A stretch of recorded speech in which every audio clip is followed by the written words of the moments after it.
성경은 에베소서를 통해서 우리에게 깨어 있으라고 말합니다. 깨어 있으라. 그리고 일어나라고 말씀을 하십니다. 우리가 에베소서 5장 14절을 한번 읽어보겠습니다. 같이 읽겠습니다. 그러므로 이러시기를 잠자는 자여 깨어서 죽은 자들 가운데서 일어나라. 그리스도께서 너희를 비추시리라 하셨느니라. 아멘. 믿음이 잠잔다는 겁니다.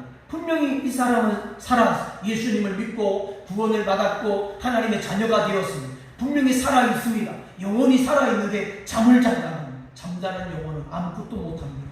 여러분 잠자고 있습니까? 기도가 잠자는 것은 아닙니까? 말씀을 읽고 말씀을 실천하고 순종하는데 잠자고 있는 것은 아닙니까? 죽은 자를 같이 생활하지 말라는 것입니다. 꼭 죽은 것처럼 보인다는 겁니다. 그래서 일어나라는 것입니다. 잠자지 말고 일어나면은, 서 있으면은 살아있는 것처럼 보입니다. 우리 믿음이 일어나야 됩니다. 우리 이 믿음이 깨어서 서 있어야 되는 것입니다.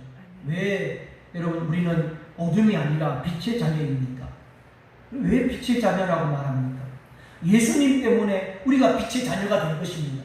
예수님 안에 생명의 빛이 있고 예수님 안에 사랑의 빛이 있고 빛이 있습니다. 그 예수님의 빛이 내 영혼에 비치면은 어둠이 물러가게 되고 잠에서 깨어나게 되고 일어나는데, 마음속에 자리하고 있는 열등감, 마음속에 있는 좌절감, 비교의식으로 말미암아 오는 절망감, 그리고 유쾌하지 못하는 많은 감정들, 예수님의 빛이 비춰지면, 말씀의 은혜가 비춰지게 되면은 여러분 이런 절망감이나 어두움이 다 사라지게 되는 것입니다. 그래서 우리는 말씀을 가까이 깊이 묵상하면서 말씀의 은혜를 사모하는 것입니다. 당시에 예수님을 만나지 못하고 교회에 다니는 사람들이 에베소 교회 안에 많이 있었습니다. 예수님을 믿기는 믿지만은 예수님을 만나지 못했다는, 즉 예수님의 빛을 비춤받지 못하고 있는 성도들이 있었기에 그들을 걸어서 에베소서 4장에 허망하고 총명이 없고 생각과 마음이 굳어져 있다고 했습니다. 예수님의 빛이 비치면은 다 해결될 문제인데, 허망한 것도 해결되고 총명이 없는 것도, 생각과 마음이 굳어져 있는 것도 다 녹아지는데 그들은 빛을 싫어했다는 거예요. 빛이 좋은데 왜 빛이 싫어할까요? 빛이 비춰지면 다 드러납니다. 내 안에 있는 죄악이 드러나기 때문에 부끄럽습니다. 부끄러워서 빛이 싫은 것입니다. 빛을 싫어했어요. 그런데 왜 빛을 싫어했느냐? 감추어져 있는 것이 노출되면 노출되는 것이 싫었기 때문인데, 저는 오늘 저와 여러분들 모두가 예수님의 빛이 비추어져서 주님의 빛으로 말미암아 밝아져서 이제는 어둠이 이제는 다 물러가서 마음의 문이 열려지고 예수님의 빛을 받아서 예수님을 바라볼 수 있기를 주님의 이름으로 축복합니다. 바라보아야 됩니다.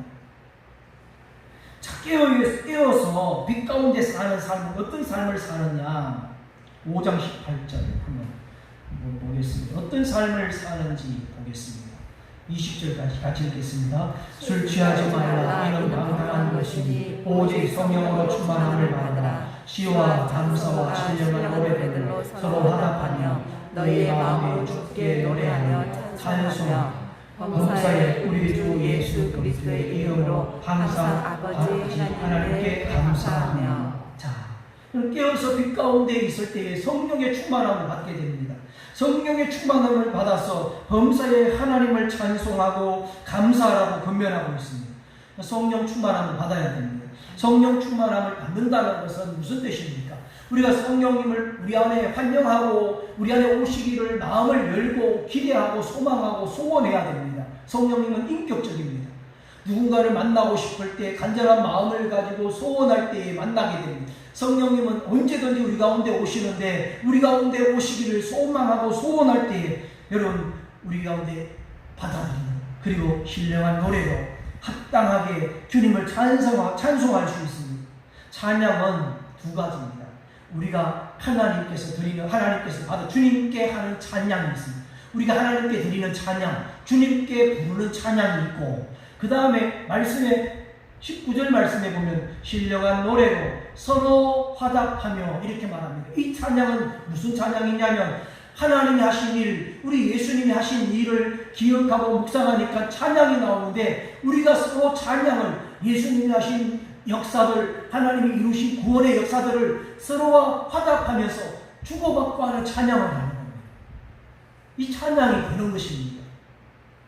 사도 바울을 한번 생각해 보십시오. 사도 바울은 지금 감옥에 갇혀 있습니다. 지금 가택에 갇혀 있지만은 하나님께 지금 감사로 신령한 노래로 찬양하고 있습니다. 찬양하면서 감사하면서 신령한 노래로 하나님 앞에 찬양하는 자기의 모습을 이야기하면서 하나님께 경배와 찬양을 드리는데 서로 화답하라고 가르쳐주고 있습니다. 여러분, 감사와 찬양이 하나님을 향하고 있으십니까? 저와 여러분의 감사와 찬양이 어떤 찬양입니까? 어느 누구도 어떤 어려운 일에도 멈추지 마시고 항상 하나님 아버지께 감사와 찬양을 할 수 있기를 축복합니다. 5장 20절에 범사에 말합니다. 범사에 항상 아버지 하나님께 감사하라. 예수님의 이름으로 항상 아버지 하나님께 감사의 찬양 감사하라고 말씀하십니다. 그리고 이제 사도 바울은 에베소서 말씀을 쭉 기록하면서 끝으로 말합니다. 10절 말씀에 끝으로 부름받은 그리스도인들은 합당한 삶을 살아야 됩니다. 합당한 삶을 살려면 영적인 전쟁을 피할 수가 없습니다. 이 영적 전쟁은 우리가 그리스도인이 되는 순간 신앙생활을 시작하면서 곧바로 영적 전쟁이 시작이 됩니다. 이 신앙생활이 무엇입니까? 하나님을 잘 믿는 것입니다. 하나님 앞에 합당한 생활을 하는 것인데 합당한 생활을 하려고 하는 순간에 반드시 문제가 생기는데 마귀의 관계가 시작됩니다. 마귀의 쾌계가 시작되는 것입니다. 우리 그리스도인은 주 안에서 평안과 안식을 누리지만은 사탄과의 영적 싸움이 있기 마련입니다. 이 세상에서 아무리 여러분 좋은 집에 살고 아무리 좋은 차를 타고 다녀도 기분 좋은 것은 잠깐입니다. 이 세상은 마귀와 세상적 가치를 가진 사람들이 소속되어져 있습니다. 자, 다시 한번 정리를 해보면 이 세상은 사탄 마귀와 세상적인 가치관을 가진 사람들의 소속입니다. 인간은 죄로 말미암아 타락한 이후에 에덴 동산을 박탈당하고 에덴 동산에 저주가 임했습니다. 남자는 땀을 흘리고 살아야 하고 여자는 남편을 사모하면서 해산하는 고통을 받아야 하고 땅은 가시와 웅덩이를 내게 되었습니다. 이런 세상에서 그리스도인은 하나님이 예수님의 이름으로 불러낸 자들이 그리스도인입니다. 그리스도인은 하나님께서 주의 이름으로 불러낸 자들입니다. 교회는 어떤 곳입니까? 하나님께서 이 세상의 가치관과 사탄 마귀에 소속되어져 있는 곳에서 우리를 건져내시고 부리신 사람들이 만나는 공동체가 교회 공동체입니다. 하나님을 만나고 예수님을 구세주로 믿는 사람들의 모임이 교회 공동체입니다. 이 세상은 어떻습니까? 마귀와 세상적인 가치관을 가진 사람들이 교회를 미워하고 그리스도인들을 핍박하고 좋아하지 않습니다. 그렇다면 이 세상에서 우리 그리스도인들은 어떻게 살아야 합니까? 10절 말씀을 한번 보십시오. 다시 같이 읽겠습니다. 끝으로 너희가 주 안에서와 그 힘의 능력으로 강건하여 지고 강건해져야 됩니다. 강해져야 됩니다. 이 세상에서 강건해지고 능력으로 강건해져야 되는데 두 가지. 어떻게 강해지느냐? 주 안에서 강해져야 됩니다. 주 안에서 강해져야 됩니다. 그리고 어떻게? 그 힘의 능력으로 강건해져야 됩니다. 두 가지. 주 안에서 그 힘의 능력으로. 세상 사람들을 한번 보십시오. 그리고 우리도 한번 우리의 모습을 한번 들여다보십시오. 자기 힘으로 살고 있지 않는가? 자기 안에 갇혔어. 자기 힘을 가지려고 하지 않는가? 과연 자기 힘으로 가능했던가? 어떻게 강건해질 수 있습니까? 시편 말씀에 이런 말씀이 있습니다. 146편 5절 말씀이에요. 같이 한번 읽어보겠습니다. 야곱의 하나님을 자기의 도움으로 삼으며 여호와 자기 하나님에게 자기의 소망을 두는 자가 복이 있도다. 어떤 사람이 복이 있습니까? 하나님을 자기의 도움으로 삼아라는 겁니다. 야곱의 하나님, 왜 야곱의 하나님? 역사 속에 기록되어져 있는 하나님, 과거와 현재와 미래의 하나님, 현재의 하나님이라는, 지금 현재 여호와를 나의 하나님으로 삼고 나의 하나님으로 소망하는 자가 복이 있다는 거예요. 하나님을 소망으로 삼아라는 것입니다. 에베소서에 편지를 쓰고 있는 사도 바울은 직접 경험한 것들을 가르쳐주고 있어요. 사람은 정말 연약하기 그지없습니다. 바울 자신도 너무나 연약하다는 것을 알았던 것입니다. 얼마나 많은 비난을 받았는지, 많은 핍박을 받았는지 육신은 너무나 연약했습니다. 잘 알고 있었어요. 그러나 그 연약함이 무엇으로 채워졌었느냐? 바울은 약함을 채우는데 돈으로 채우지 않았습니다. 이 집단을 만들지 않았습니다. 세상의 모습들을 보십시오. 자기가 약한 것을 돈으로, 탐욕으로 채우고 권력이나 힘이나 이 집단으로 채우고 있는 것을 보게 됩니다. 명예나 권력도 마찬가지입니다. 그런데 바울은 나는 그렇게 하지 않았다는 거예요. 나는 다 배설물로 여리고 다 배설물로 버리고 오직 예수님을 바라보았다는 거예요. 오직 주님만 의지했습니다. 그래서 주 안에서와 그 힘의 능력으로 강해졌다고 아까 10절 말씀에 말씀하는 겁니다. 이 세상은 여러분 싸움을 피할 수 없는 영적 전쟁터입니다. 피할 수 없다면 이 영적인 전쟁은 이겨야 됩니다. 그러나 이 전쟁은 세상의 힘으로 되지 않습니다. 사탄 마귀는 우리가 고통 없이 문제 없이 행복하게 전도도 잘 되고 기도도 잘 되고 예배도 잘 드리고 예수님 잘 믿게 놔두지 않습니다. 마귀는 우리를 노려봅니다. 그래서 베드로가 이런 말을 합니다. 근신하라, 깨어라.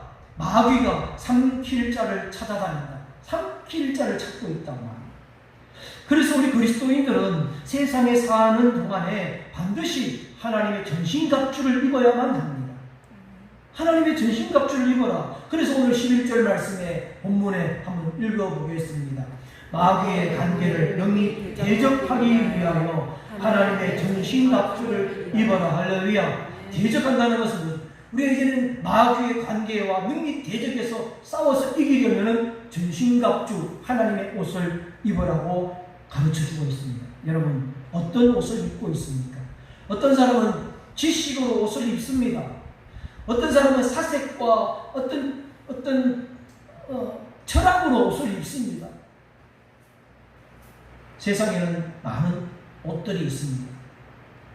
그러나 성경은 그리스도인들에게 말합니다.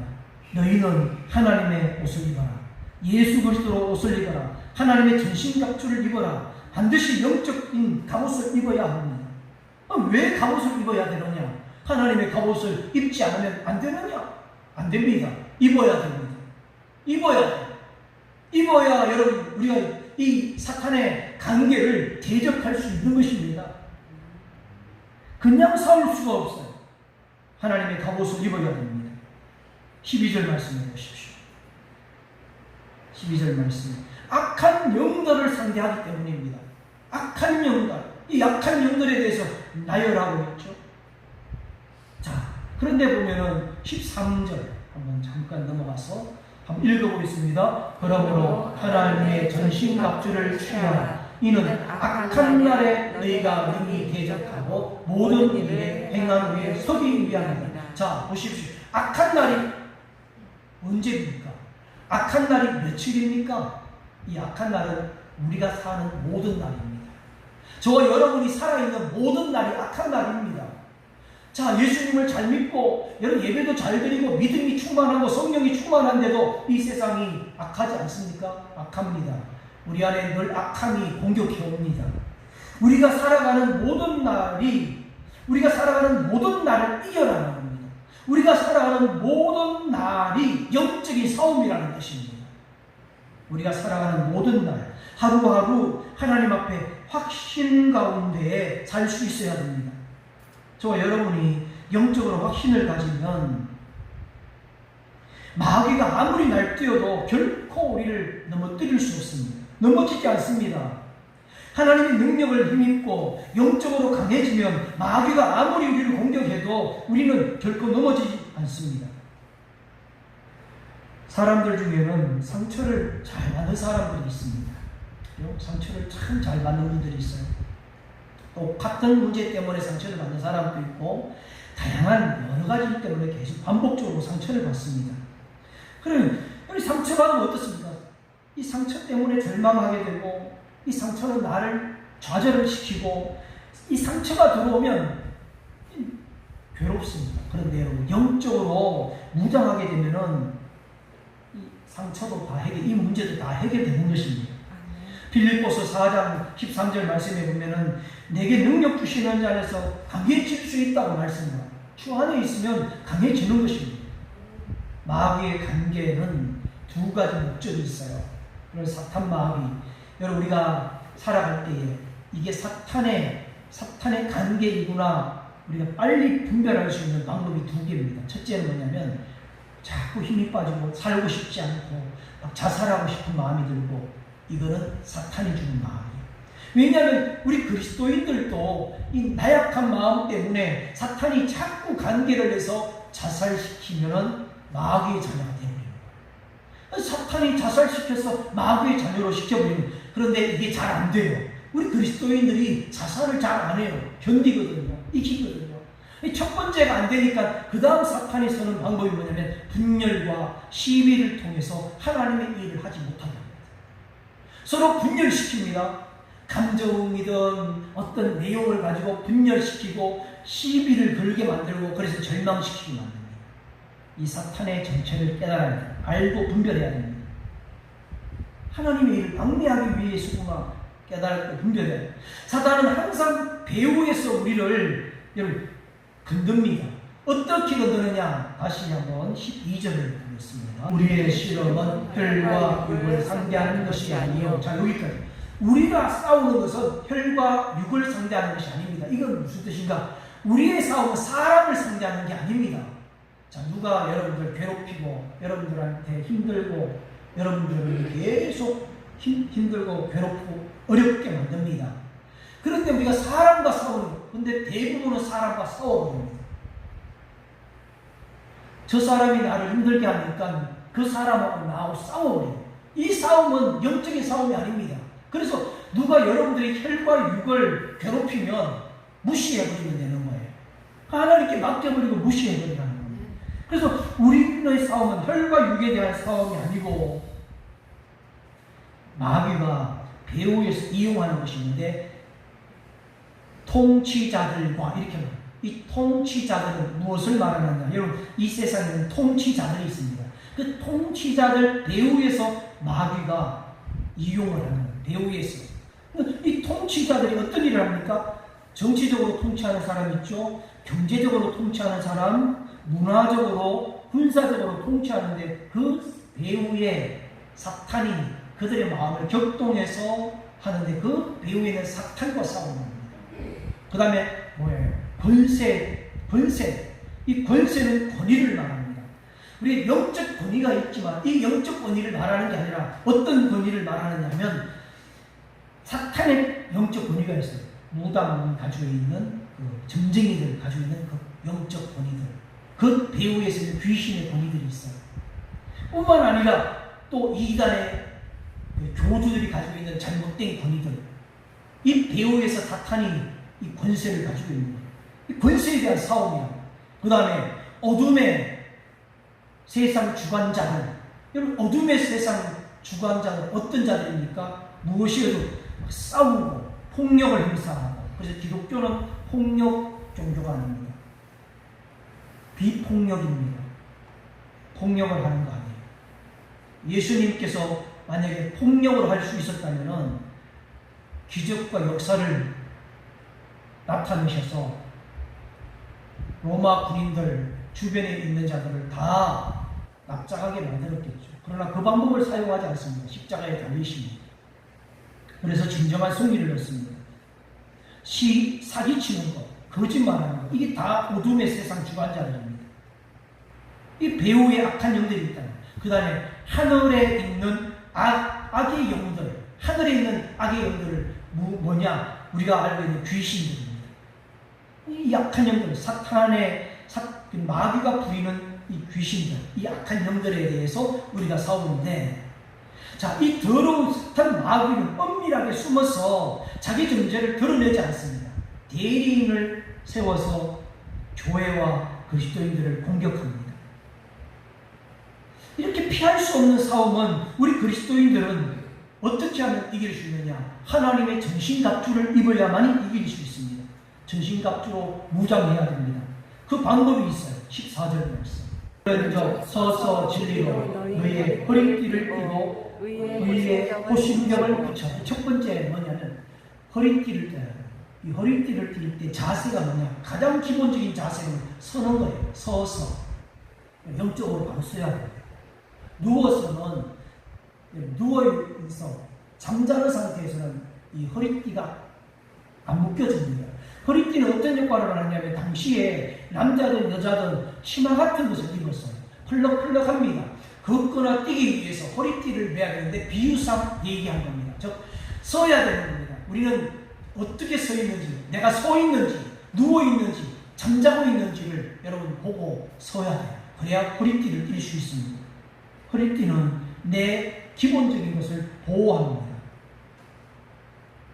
깨어나는 거예요. 섰다는 것은 깼다는 거예요. 깨서, 깨어나서, 그 다음에 무엇으로? 진리로 허리를 띠는데 이 부분이 중요합니다. 진리가 무엇입니까? 구원의 복음. 예수 그리스도의 복음이 진리입니다.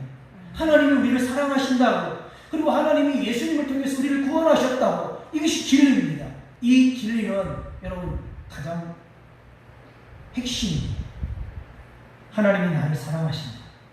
그래서 여러분 자녀들에게 하나님은 너를 사랑하시오. 예수님을 믿어야만 구원받을 수 있어. 예수님을 믿어야 돼. 이거 여러분 이야기하고 하나님께 맡기고 그 다음 기도하세요. 아무리 여러분 믿으라고 뭐 야단치고 막 싸워봤자 더 멀리 도망갑니다.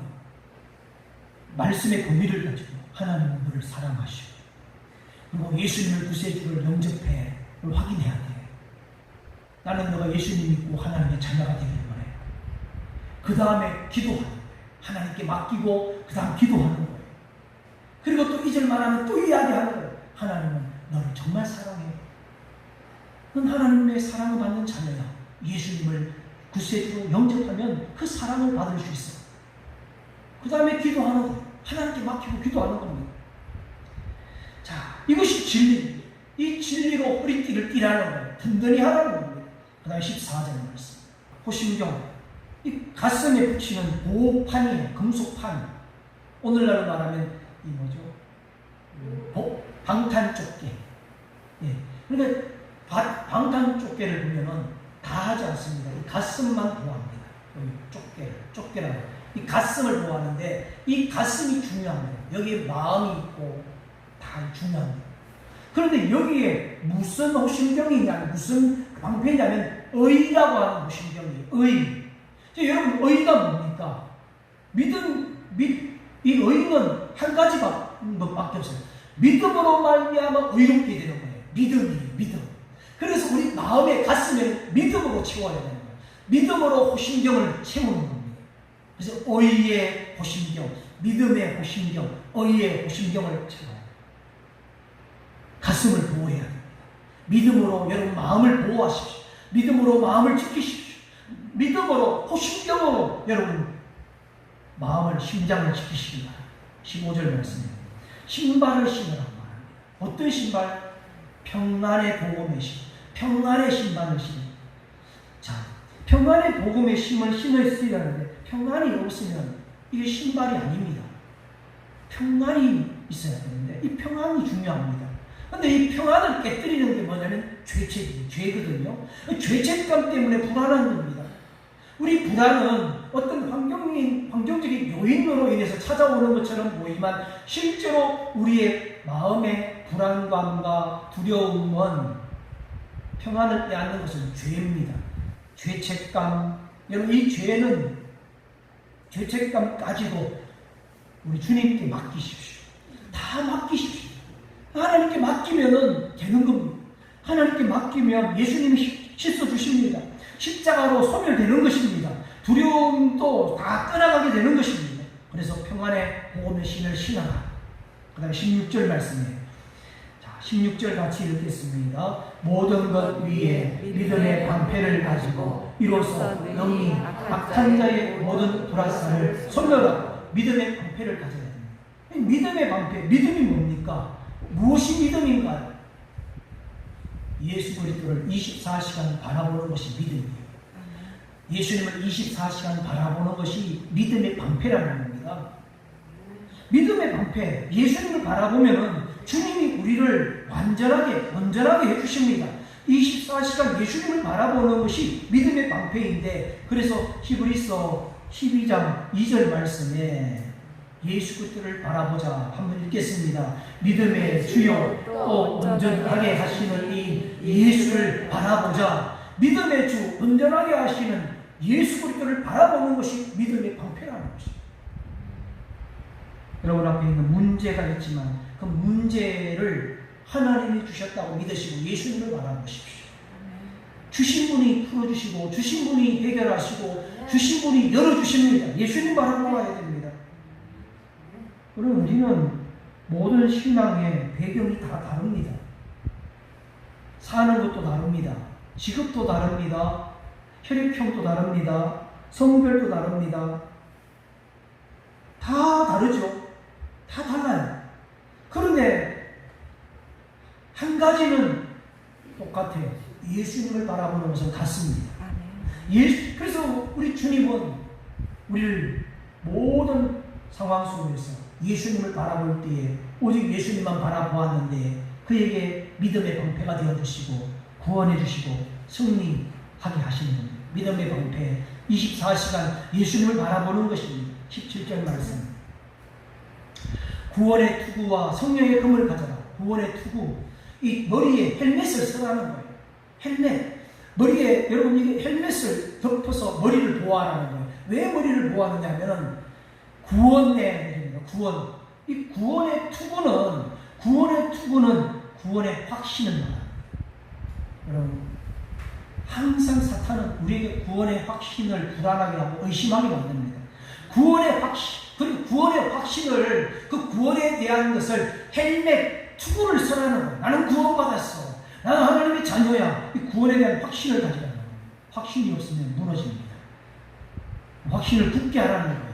예수님은 나의 죄 때문에 십자가에 못 박혀 죽으셨고 나는 예수님의 십자가의 보혈로 말미암아 구원받았다라고 하는 확신. 이 확신이 흔들리면 전체가 흔들려버리기 때문에 구원의 투구를 쓰라는 겁니다. 그리고 성령의 금, 즉 말씀을 말합니다. 예수님 또 말씀으로 사탄 마귀를 물리치셨습니다. 다른 게 아니에요. 여러분 어떤 문제도 말씀으로 이기는 것입니다. 언사로 이기는 게 아니에요. 말씀으로 이기는 겁니다. 방언에서 여러분 이기는 게 아니에요. 기적과 표적으로 이기는 게 아니에요. 말씀으로 이기는 것입니다. 말씀과 역사, 말씀, 성령의 금은, 그래서 모든 것은 방언 무기인데 성령의 금은 공격 무기예요. 그래서 우리가 공격할 때에 하나님의 말씀으로 공격하면 예수 이름으로 명하노니, 나사렛 예수 이름으로 명하노니, 그래서 명령하는 것은 공격을 말합니다. 저와 여러분들에게 이 공격 무기가 있기를 축원합니다. 말씀이 있기를 축복합니다. 그래서 여호수아 1장 8절 말씀에 보면은 하나님 말씀을 내 입에 두라고, 율법책, 당시에는 율법책이지만 하나님의 말씀을 내 입에서 떠나게 하지 말아라. 주야와 것을 묵상하면서 그 안에서 살아야 된다고 말씀합니다. 마지막 무장을 이야기하고 이제 결론을 내릴까 합니다. 마지막 이제 보시면 18절 보십니다. 같이 읽겠습니다. 모든 기도와 간구를 하되 항상 성령 안에서 기도하고 이를 위하여 깨어 구하기를 항상 힘쓰며 여러 성도를 위하여 구하라. 할렐루야. 자, 기도와 간구입니다. 모든 기도와 간구를 하되, 우리가 영적으로 여러분 깨어서 승리하는 것은 기도와 간구입니다. 기도가 잠잡니까? 기도가 사라져버렸습니까? 기도가 멈췄습니까? 다시 기도 시작하면 되는 거예요. 언제든지 기도를 시작해야 됩니다. 고민만 하고 망설이지 말고 고민하고 망설이는 순간에 기도는 시작되지 않습니다. 기도가 없으면 여러분 기도가 멈춰 있으면 안 됩니다. 항상 성령 안에서 기도해야 돼요. 성령을 의지하며 기도해야 됩니다. 성령의 의지. 왜 성령 안에서 기도해야 되느냐면 하나님의 뜻에서 벗어나지 않으려면 성령으로 기도해야 됩니다. 성령으로 기도해야만이 잘못 구하는 일이 없습니다. 성령으로 기도할 때에는 잘못 구하지 않습니다. 그래서 성령 안에서 기도하는 겁니다. 그리고 깨어라, 깨어 구하라 이렇게 말합니다. 깨어 구하는데 힘쓰라는 거예요. 여러분 힘 안 쓰면 안 된다는 거예요. 깨어서 기도하는데 항상 힘써야 된다는 거예요. 힘을 내시기 바랍니다. 힘을 쓰시기 바랍니다. 그리고 이제 기도할 때에 여러 성도들을 위해서 기도하십시오. 기도할 때 먼저 믿음의 교우들을 위해서 기도하십시오. 믿음의 교우들, 교회 공동체, 교회를 위해서 기도할 때에 교회 공동체를 위해서 기도하는 겁니다. 얼마나 많이 기도합니까? 그 다음에 이제 19절 말씀에 자막에 나오지 않지만은 나를 위해서 기도해달라 이렇게 말해요. 사도 바울은 나를 위해서 기도해달라, 내가 복음을 담대하게 전할 수 있도록 기도해달라고 부탁합니다. 여러분 어떤 기도를 해야 되는지 아십니까? 첫 번째 성도들을 위해서 기도하시고 두 번째는 주의 종들을 위해서 기도하십시오. 특히 주의 종들을 위해서 기도할 때에 뭐 건강하게 해주세요 다 필요하겠지만은 그것보다도 주의 복음을 담대하게 전할 수 있게 해주십시오. 주의 복음을 담대하게 전하고 담대하게 예수님의 이름으로 손을 얻게 하시고 복음을 전하게 해주십시오 라고 저를 위해서도 기도할 때에 그렇게 기도해 주시면 되십니다. 여러분 이제 저와 여러분들은 반주에 맞춰서 함께 기도하게 될 것인데 하나님 우리를 지켜주십니다. 에베소서 당시와 지금은 많이 다릅니다. 많이 다르지만 영적인 싸움은 계속되고 있습니다. 깨어 있어야 됩니다. 일어나야 됩니다. 성령으로 충만해야 됩니다. 우리 한번 기도하면서 찬양할 때 주의 도움을 부르신 찬양이 함께 부르시겠습니다.